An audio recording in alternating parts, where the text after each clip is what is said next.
Welcome to Vidya Games are Serious Business, where we talk about what the game industry is doing, what they could be doing, and what they should be doing.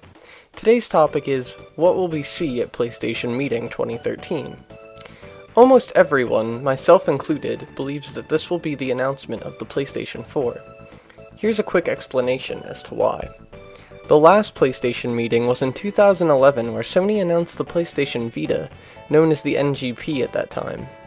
Sony has also been releasing a video per day leading up to the meeting, talking about their previous consoles and handhelds, leaving us to believe that it will conclude with a new addition to their legacy.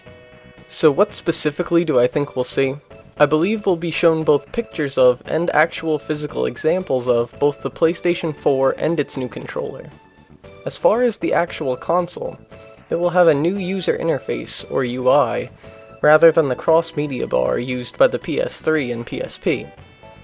The new UI will not be the Vita's UI, but will take many features from it, including Party, which is basically cross-game chat, and Live Area, a screen that appears after touching an application, but before opening it that has links to manuals, DLC, etc.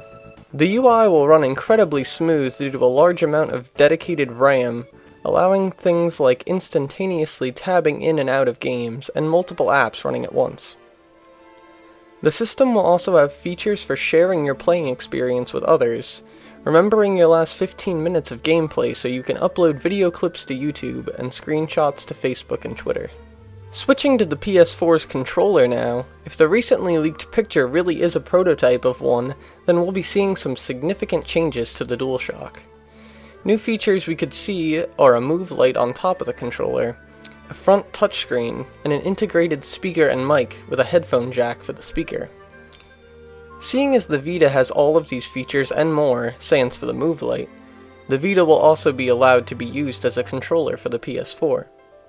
The move light issue can even be resolved by making an accessory for the Vita that is just a move light that plugs into the currently unused accessory port on top of the Vita, but I doubt Sony will announce this just yet.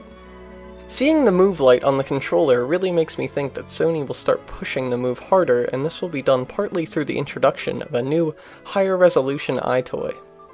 Because of the clearer picture, this upgraded EyeToy will be able to track you and your controllers more precisely, and virtual reality games like the Wonderbook will be much more immersive thanks to actually being able to see yourself and your surroundings on the TV, rather than a fuzzy mess. Going back to the Vita, I believe that it will allow local remote play of PS4 games directly on the handheld, very similar of what Nintendo has done with the Wii U and its off-TV gamepad-only style of playing. Speaking of games, they will be both Day 1 digital and Blu-ray, and there are 4 PS4 games I believe we'll get to see in some form. They are whatever the second team at Naughty Dog is working on, Media Molecule's new game, Guerrilla Games' new game, and The Last Guardian. As far as backwards compatibility is concerned, we will see Sony handling it all through streaming, at least to start. Seeing as the PS4 will probably have a different processor architecture than the PS3, emulators for PS1 and PS2 games on PlayStation Network will have to be rebuilt for the new system, as well as making a new emulator for PS3 games. This will take a long time to do, so instead, for now you will be able to play PS1/2/3 games on the PS4 by basically streaming a PS3 to your PS4, allowing you to play all the games you already own on PSN. This service won't be cheap to maintain, so you'll need a PlayStation Plus account in order to use it. I also see this same service coming to the Vita, but at a later time than the PS4. Some may think that it would be terrible of Sony to not make the PS4 compatible with PS3 discs, but if you already have physical PS3 games, chances are you have a PS3 to play them on already. The same applies to if you have anything from PlayStation Network for play on the PS3, so don't call foul if you need PlayStation Plus to play them on your new system. As far as price goes, I don't think we'll be seeing one or a date of release for the PS4 just yet, but I do think we will have an announcement of both the Vita and PS3 dropping down in price to $199 each. The PS3 will get this price cut for the obvious reason that its successor has been announced, so people won't be willing to pay as much for older tech.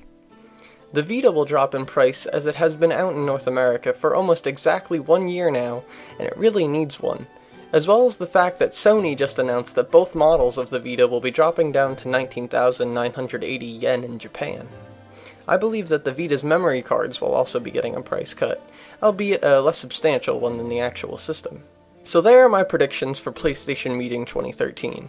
Don't forget to leave a comment below if you think my predictions are pretty smart, just plain dumb, or you have some of your own you'd like to share.